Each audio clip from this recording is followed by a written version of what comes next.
Spaceman is based on the 2017 novel by Yaroslav Kalfer. It follows a Czech cosmonaut tasked with a mission no one else is willing to go on, his declining marriage to his earthbound wife, and his friendship with a giant spider named Hanus. The novel was praised for its levity, poignant metaphors, and unserious approach to science fiction. The movie adaptation, directed by Chernobyl's Johan Renck from a screenplay by Colby Day, doesn't carry any of that over. The most glaring issue with Spaceman is that the leap from page to screen leaves quite a bit of the story behind and saddles its lead actor with much of the heavy lifting. Renck's film has the look and feel of a deep, art-house sci-fi that dives into human emotion and themes versus being a technological spectacle, but it leaves much to be desired as it meanders.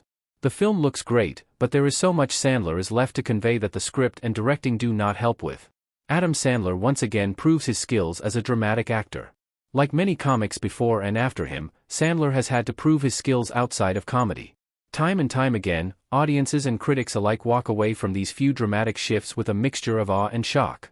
Uncut Gems was a peak moment for Sandler, as his performance in the film generated intense awards hype, something not experienced since Punch Drunk Love. Spaceman is the closest Sandler gets to those heights.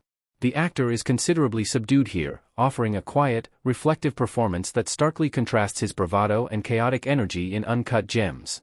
His chemistry with Carey Mulligan, who plays his wife, is questionable, but Mulligan makes up for it with her professionalism. Sandler has more chemistry with Paul Dano, who voices the massive spider that is more well-suited to a horror film.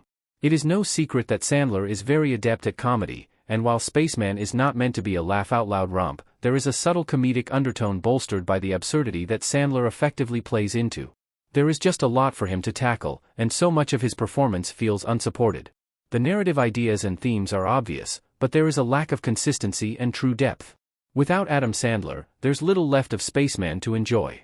Adam Sandler wears an astronaut suit in Spaceman. Spaceman's only draw is Sandler, although an impressive number of supporting actors aid him. The movie remains adrift for too long, though, showcasing its technical achievement but neglecting to solidify what the film is about: Jakub's despair, loneliness, and existential crisis. In the face of great human achievement and the magnitude of the universe, the story is simply about a man going through it. The movie's technical aspects are perfectly fine, visually captivating as they successfully capture the outrageous nature of Jakub's mission and the extreme emotional and mental turmoil such an existence can have on someone. However, the script never ties the threads together to allow us to follow Jakub's journey. The audience is almost cast aside without a tether as Sandler fulfills his obligation of giving such a somber and astute performance.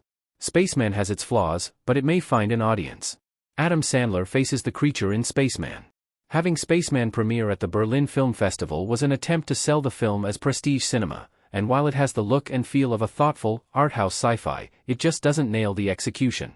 As Jakub gets emotional and mental support from a giant spider, Dano's voice can soothe just about any soul. The movie never rises to the level of being interesting.